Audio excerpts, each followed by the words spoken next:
with your country in terms of furtherance of business that I think is going to go a huge way forward between us. Media, friends, ladies and gentlemen, today is a letter day because we now take the new relationships between India and Portugal to the next level. It only started 500 years ago when Vasco da Gama reached Calicut on the Malabar coast in 1498. And then we have continued to grow these relationships in a huge manner that has now reached international relationships in different multilateral forums of the Maritime, the International Court of Justice, the Missile Technology Control Regime, and the Wassenaar Arrangement. All these arrangements between our two countries have brought us to the next level. Your visit, sir, has brought this relationship again to the next level. And I think this is very, very important. Our Prime Minister, Mr. Narendra Modi, visited Portugal in 2017, the first ever bilateral visit by an Indian Prime Minister, indicating very clearly how our country, our Prime Minister, holds Portugal close to our hearts and to his hearts.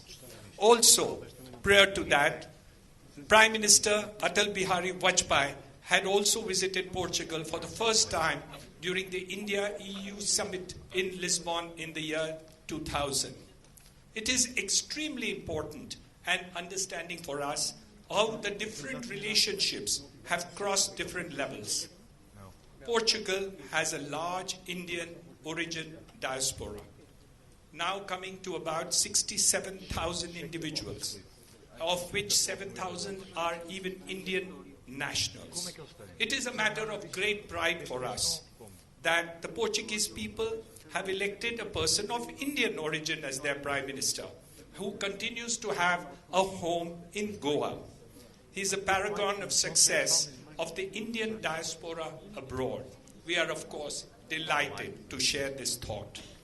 We are happy to know that the Indian diaspora youth in Portugal have been participating in various programs, No India, No Goa, programs to reconnect the roots between our two countries. Ladies and gentlemen, we have very, very delighted that we also have the Honorable Minister of Foreign Affairs, Mr. Augusto Santos de Silva, Mr. Urio Brillanti Dias, Mr. Luis Castro Henriques, Mr. Luis Araújo. We are all, sir, honorable sirs, welcome all of you here today, and I'm extremely happy to invite you on this extremely important engagement between our two countries. Our continued bilateral engagements at the highest level have borne fruit to a host of agreements, but that's not enough. It is important to have the business people who are sitting here today to continue to grow our relationships to the next level. We have signed many MOUs relating to defense, aerospace, agriculture, marine, IT, electronics. But more important of it all is the new relationships of tourism and travel that can be heightened between our two countries. And this occasion, I think we could take it to the next level completely. The value of our bilateral trade is small. It's less than $1 billion each way. And I think there is a huge opportunity for us to grow this business relationship to the next level. I'm sure that next time you come, we will be several $1 billion above this. And I'm looking forward to all the engagements that we are now talking about between a business-to-business relationship that we are talking.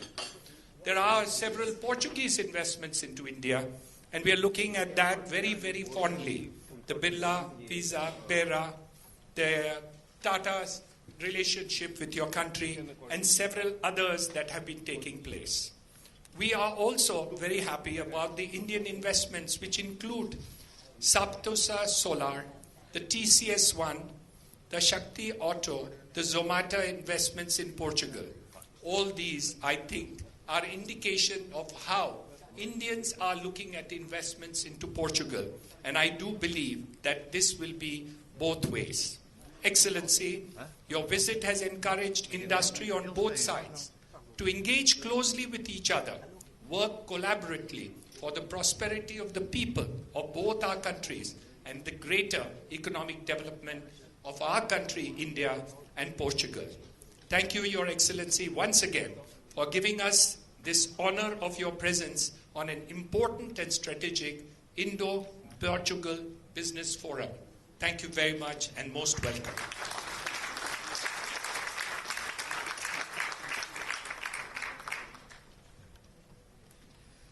Thank you so much, Dr. Hirandani. May I now invite Mr. Rahul Mutha, the Executive Committee member of FICCI, for his address.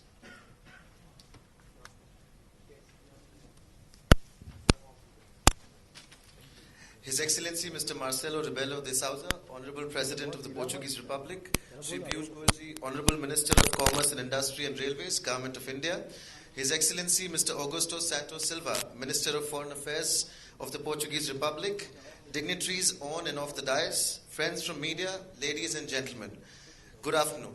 On behalf of Indian industry and FICCI, it is my pleasure and honor to welcome Your Excellency President Sousa and the accompanying high-powered ministerial and official delegation from Portugal to today's interaction. Your Excellency, your visit signifies the importance attached and earnestness on part of your country to re-energize and further the long-standing India-Portugal trade, investment and cultural ties. Before I move further, I would like to quote Chinese leader Mao Zedong, who once famously said, "There is great disorder under heaven. The situation is excellent." The first part of the phrase is a most appropriate description of the way the world looks today.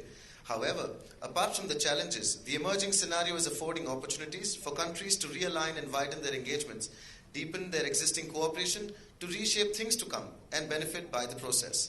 Today, Portugal boasts of some of the finest technologies across sectors, and Indian companies are incisively assessing the investment avenues being offered by the Portuguese economy. Today, Government of India is making all-out efforts to unshackle the economic potential of the country, be it Make in India, Digital India, Smart Cities, or Clean India and Clean River campaigns. India is beckoning the global investors and businesses alike to view country as a long-term partner for realizing significant returns for themselves in many years to come. Given the long-standing cultural and economic bonds between our two democracies, it is but natural that in Portugal, India sees a long-term and dependable business and investment partner. For this precise reason, the time has come for us to look further and go beyond the traditional areas of economic cooperation. Our businesses would do well by deepening their technical relations across sectors, be it clean tech, new innovations, life sciences, defense, hospitality, and tourism sector. The list of sectors is endless, which could bring about qualitative diversification or in basket of traded goods and services between the two countries. From technology sharing to joint ventures or Indian investment in niche areas of mutual interest, Portuguese companies stand to gain immeasurably as India begins its onward march to develop its sustainable, futuristic modern cities, become the hub of top-end manufacturing, be more sensitive to the cause of protecting its environment, seek new and innovative sources of energy, and herald new era of digitization in the country. In short, our nation is all set to go in for a harmonious mix of equitable and sustainable economic growth, in sync with protecting its environment and natural resources. Our educated and rising skilled labor force, expanding knowledge-based economy, innovative and entrepreneurial zeal of our industry, expanding middle class, and their incomes leading to higher domestic demand and consumption are some of the positives that must be considered by our economic partners. All these offer innumerable opportunities for Portuguese companies to capitalize on while engaging their Indian counterparts. Talking about India and Portugal, I can only re-emphasize that we share so much in common. We respect diversity and have a society that is tolerant towards plurality of views and is imbued with a strong sense of equality and justice. The task ahead is to further cultivate and nurture these threads of commonality, leading to multi-pronged cooperation between our countries. Friends, despite all the supporting blocks in place to realize the mutually cherished goals, our current economic engagement barely scratches the surface.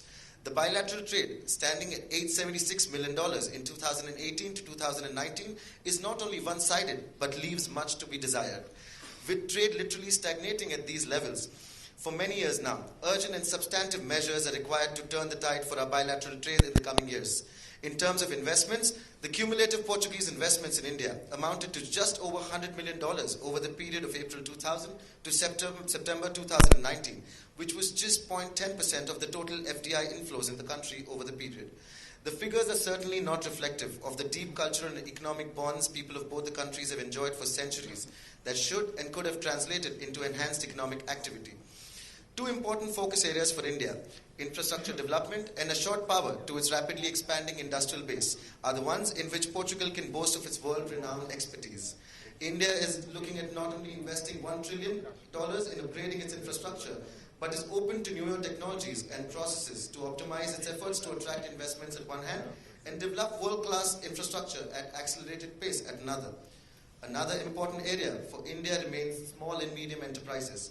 The sector is an important constituent for India's economy, contributing 45% to the manufacturing output and 40% to the total exports. However, SMEs are an important part of Portugal's economy as well. I urge you to share your experience in this field and perhaps undertake collaborative work with the Indian counterparts. Our perspective and how we are going to assess the emerging scenario would be a defining factor in simplifying challenges and converting insurmountable issues into realized goals.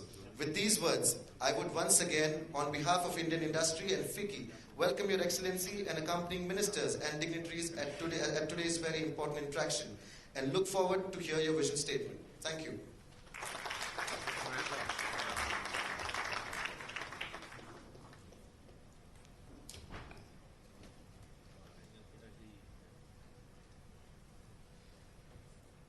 Thank you, Mr. Mutha. Your Excellency, we are greatly honored to have you with us today and to hear your thoughts.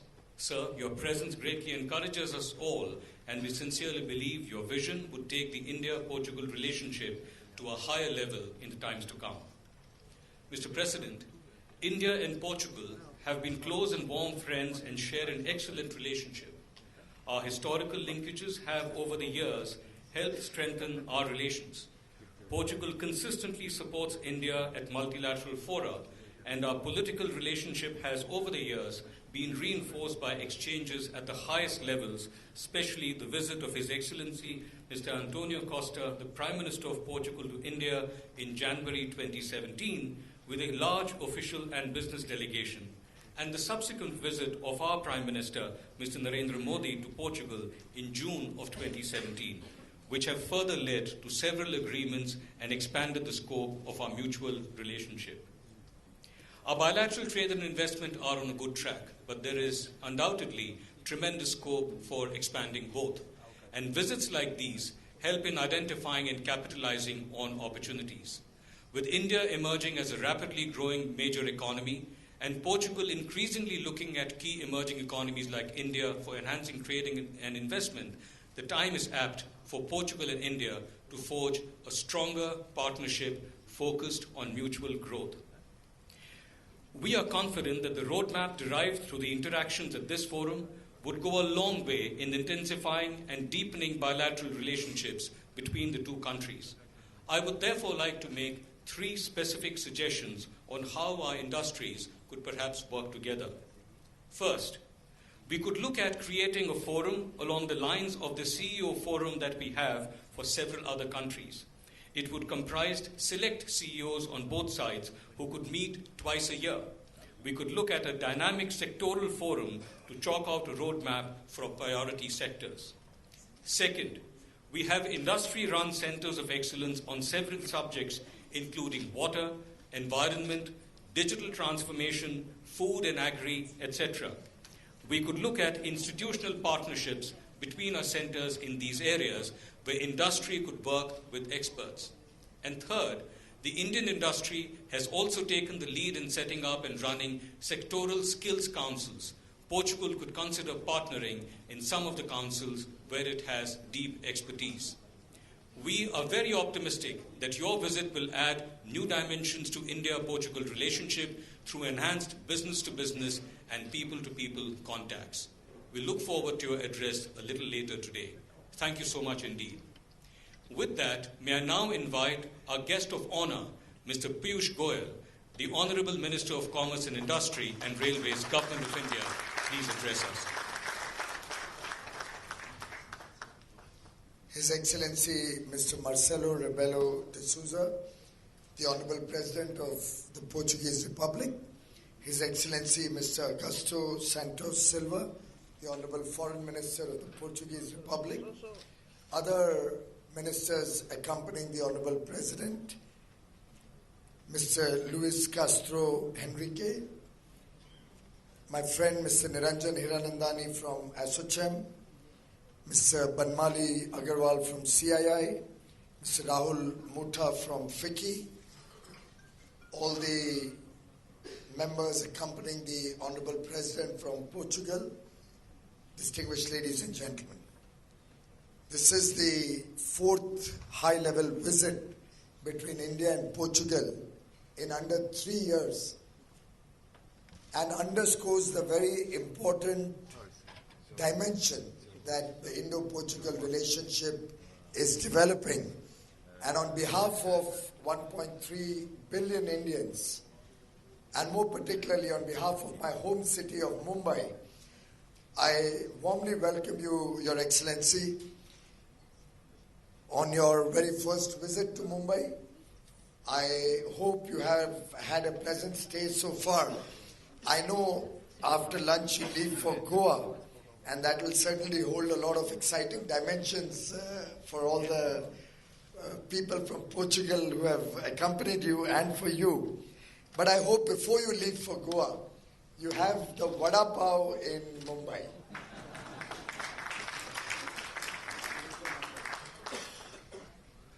I don't know if any of our Mumbaikas realize the word pav has come from Portugal, and we continue to use that and enjoy that to the extent, Your Excellency, that when I travel from Mumbai to Delhi, I like to carry the Mumbai pav with me because you don't get that same taste anywhere else in the world.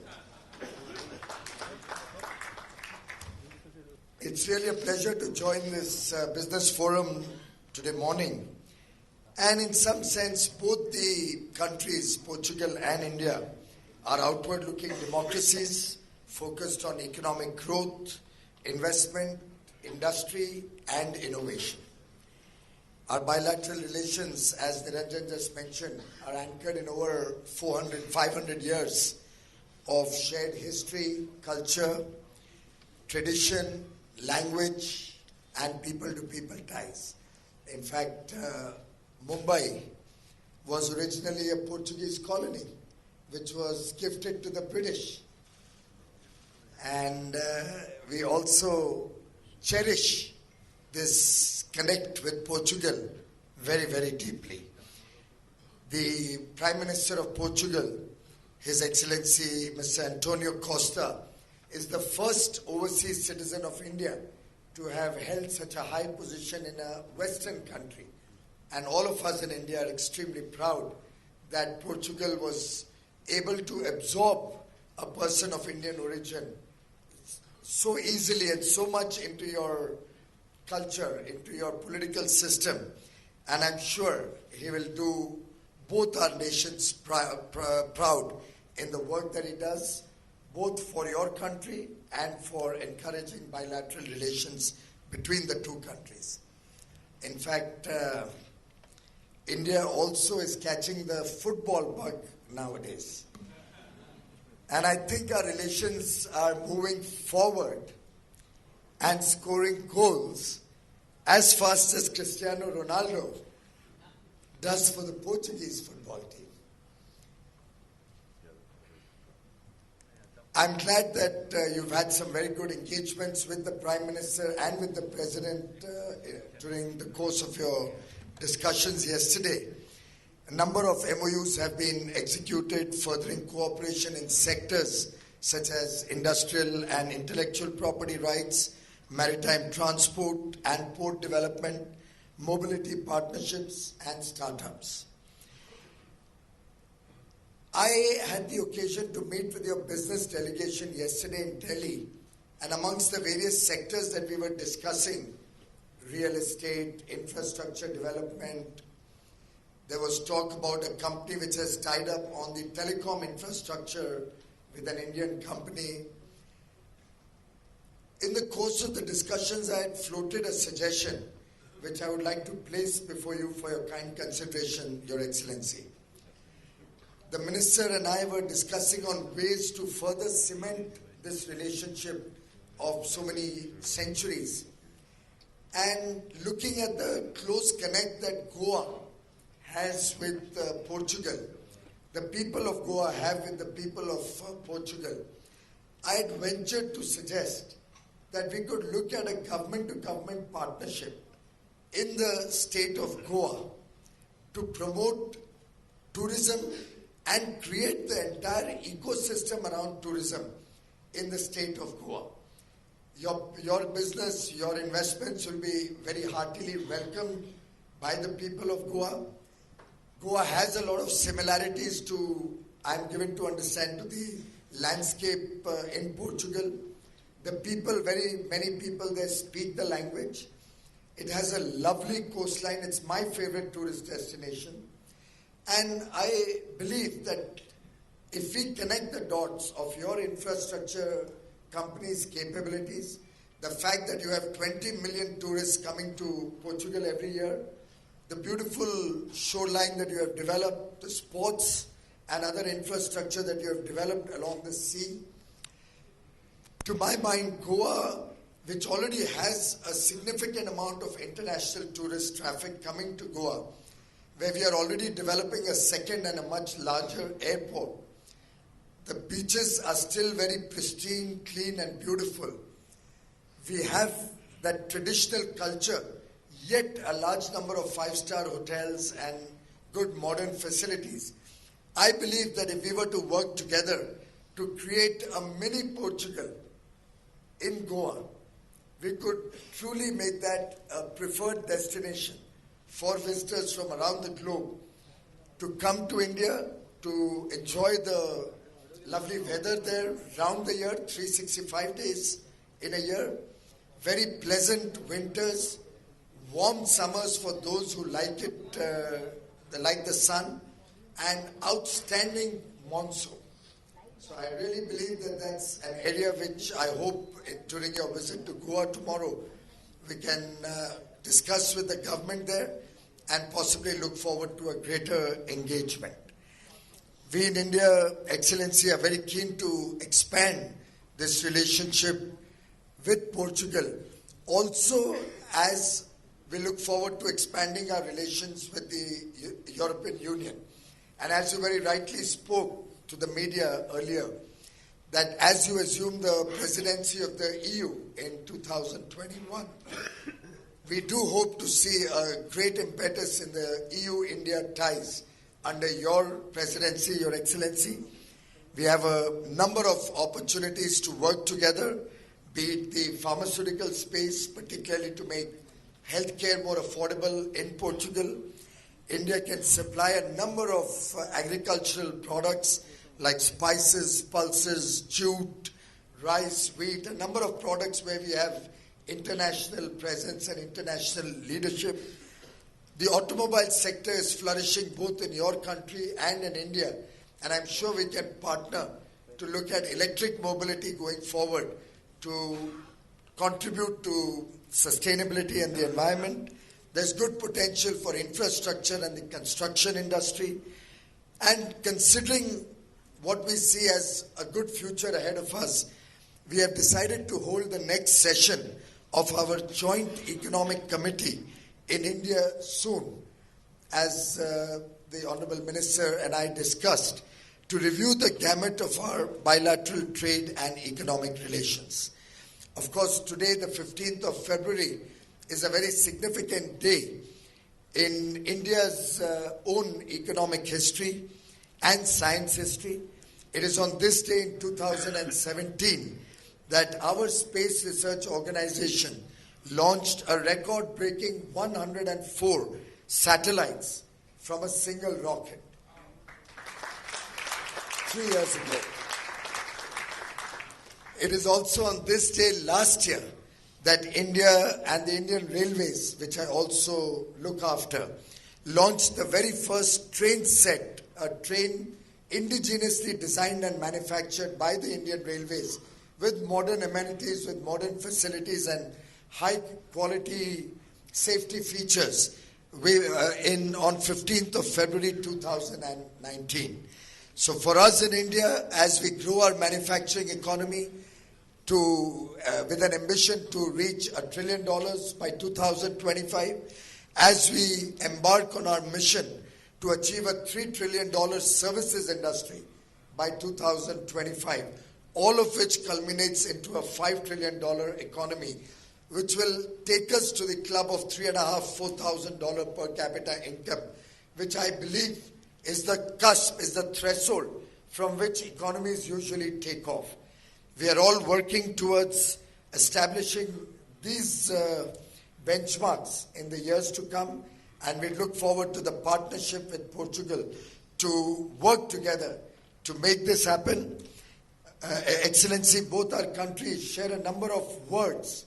A number of words which have the same meaning in Portugal, in India, in Hindi, whether it's ispat, iron, whether it's kamra, a room, whether it's almari, a cupboard.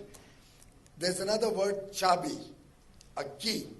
And I hope we can unlock our relationship with the key of partnership that we are embarking on during this important visit by Your Excellency and your team. Thank you very much.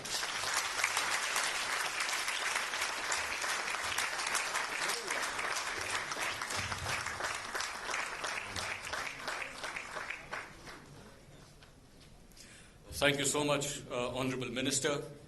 I have now the proud privilege and honor to invite His Excellency, Mr. Marcelo Rebelo de Sousa, the Honorable President of the Portuguese Republic, to give the keynote address.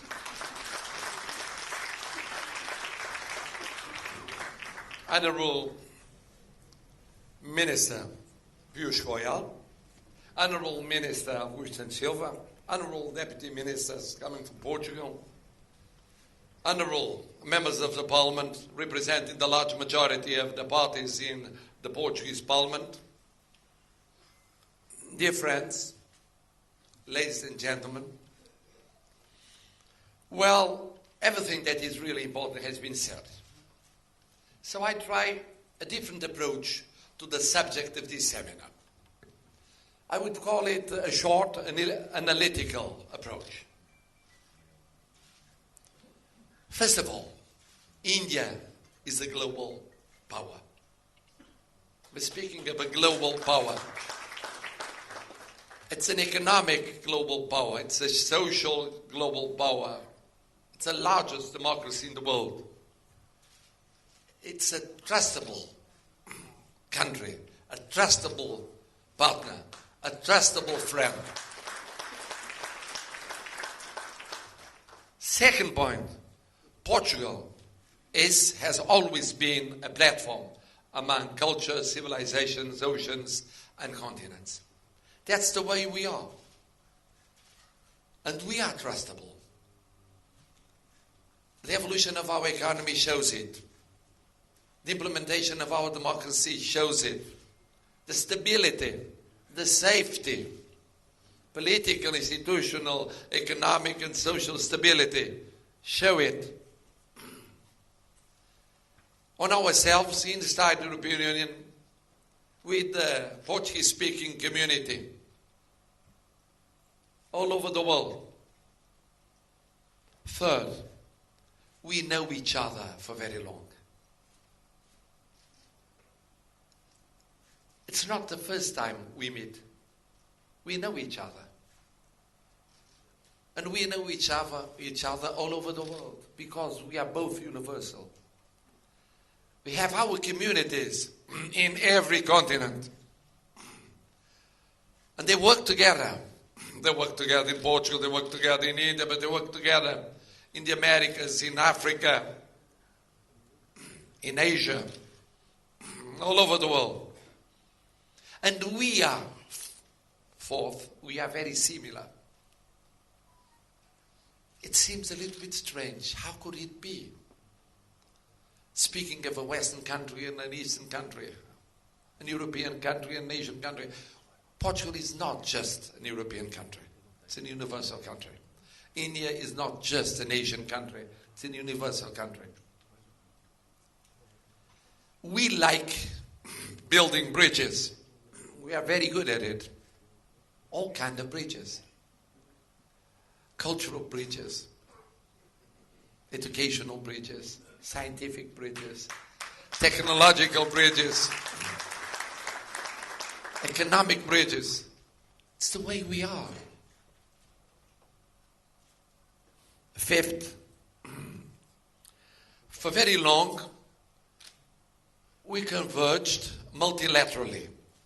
I mean, we established diplomatic relations in 1974, and then we worked together in the United Nations, in so many agencies all over the world. And we agreed on the fundamentals, on the values, on the principles. So we worked with the world and for the world, for peace, for freedom, for sustainable development. We understood very quickly how important it was sustainable development and climate change. And before working bilaterally, we were already working multilaterally. Everywhere, supporting our mutual candidates. Everywhere. It was natural for decades. It was the way we lived in the 80s and the 90s, beginning of this century. And then it came to the bilateral relations. We understood that we were getting along very well politically, diplomatically, multilaterally, but not bilaterally in so many fields. What a pity. And we decided to recover the time we had lost. It happened in the last few years. Why in the last few years? Because history is that way. It takes a little bit longer to take advantage of everything that was just not past but present and future.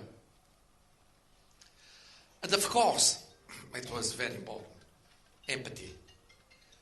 Because, being businesswomen and businessmen, you know how empathy makes a difference. Not necessarily institutions, not necessarily rules, that helps. Not necessarily the framework, that helps. But that relation, person to person, it happened first, recently, at the political level.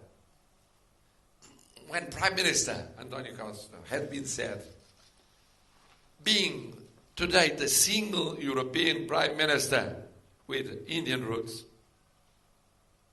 and the first ever to be Prime Minister, created empathy with Prime Minister Modi.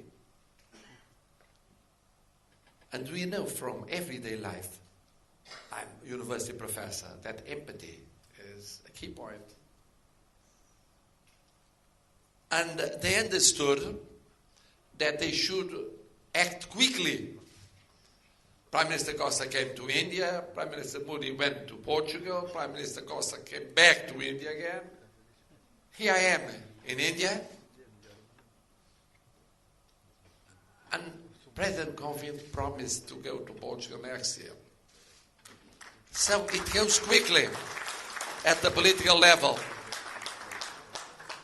One journalist asked me, half an hour ago, why was the meeting with Prime Minister Modi so long? Any problem? No. Too many subjects to treat. No problem at all. Just agreement. But so many subjects, bilateral subjects and multilateral subjects to treat. So it had to be long. Well, we are coming to the economic level. Economic bilateral level. And here, your role is the main role. Because politicians, they create the framework. They open the way. They pave the way.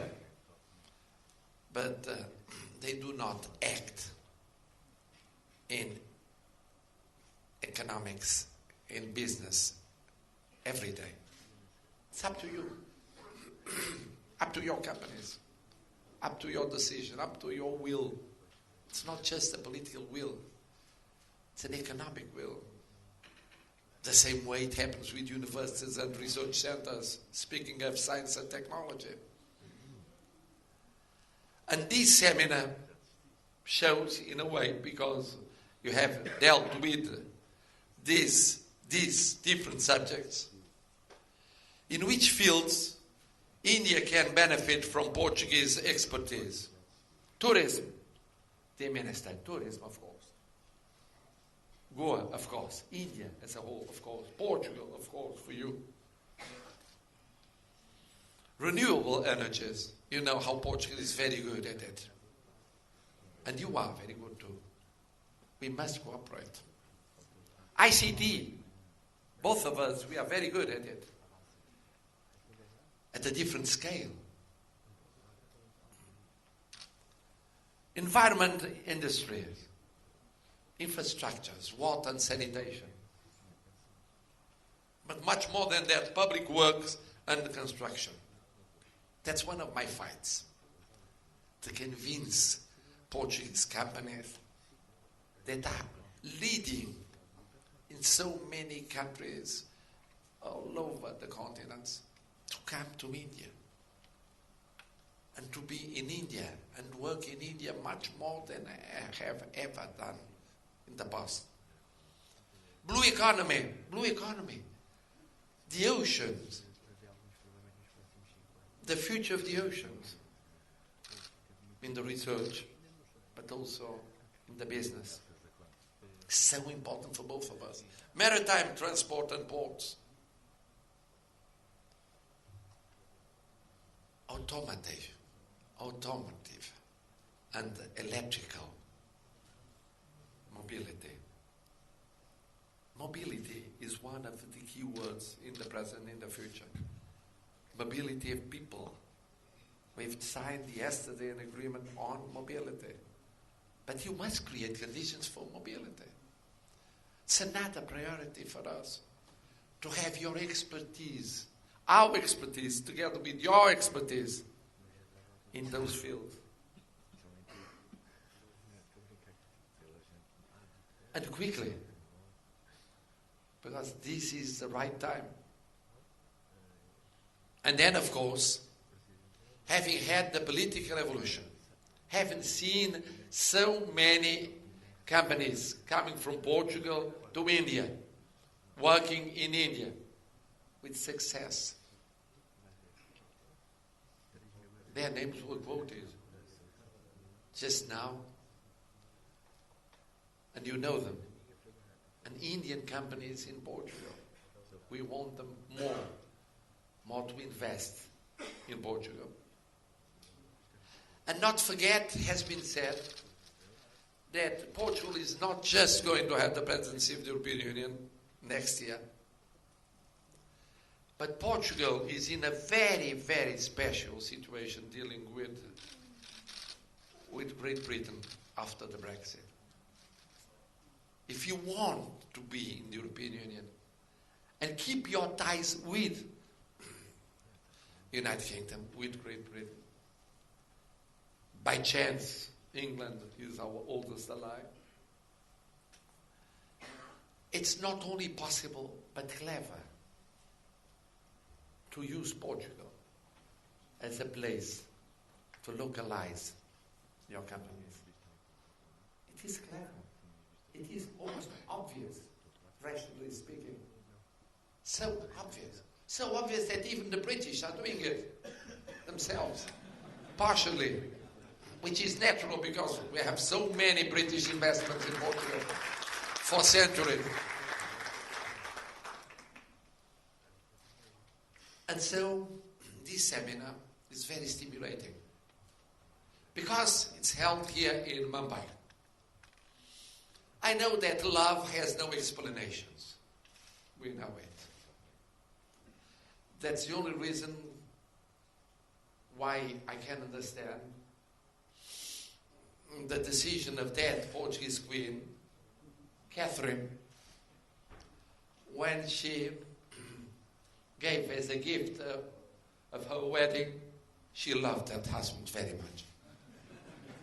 To the English king, Mumbai. Well, it's easy to rewrite history from today. It's very easy. One shouldn't have done what we did, what was done. But what a sign of love, because to give Mumbai is to give a treasure. To give a treasure. Where we feel that before that presence, there was something Portuguese connecting India and Portugal in Mumbai. What a good idea of having this seminar here in Mumbai. Not only one of the hearts of your strong economy, a strong heart, but also where the minister comes from. That's very important. That's very important. We're speaking, a minister of railways and commerce and industry. Of course it had to come from Mumbai. It is also obvious, dear minister. So it's up to you and up to us to correspond to these high expectations and high realities that were born and developed very, very quickly in concrete ties between the two countries. That's what I wish, what you wish, what everyone wishes in the two countries. And that's the step, the next step. And I'm happy for another fact. I look around and I see in this room so many young people. So many young people. When I started my political life, and I used to go to seminars like this, I only saw old people. I was very young. Yes, it's true. I was 20, 30, 40, beginning of our democracy. So I looked at the seminars and I said, of course, it's very interesting, but they are too old. When we speak of future, now I'm discovering that 71 is not so old after all. Now, it depends upon your mental attitude. If you think young, you are young. But it's better to be young in age, much better. So I'm so happy for having seen here a young speaker, telling us about the future. His future, of course, but our future, your future, our common future. I'm very happy for seeing so many young people. That means we're going to succeed. Because you are really a great country. And if you allow me, Portugal is also a great country. Thank you.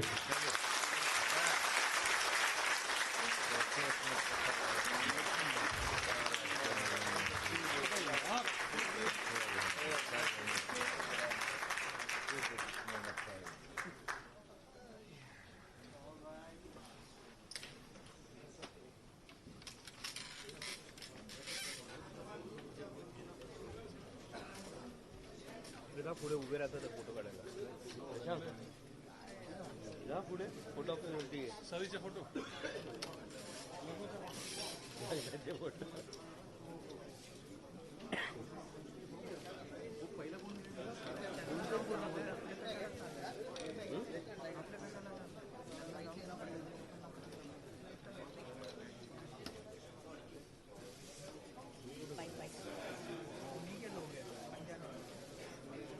क्या हो गया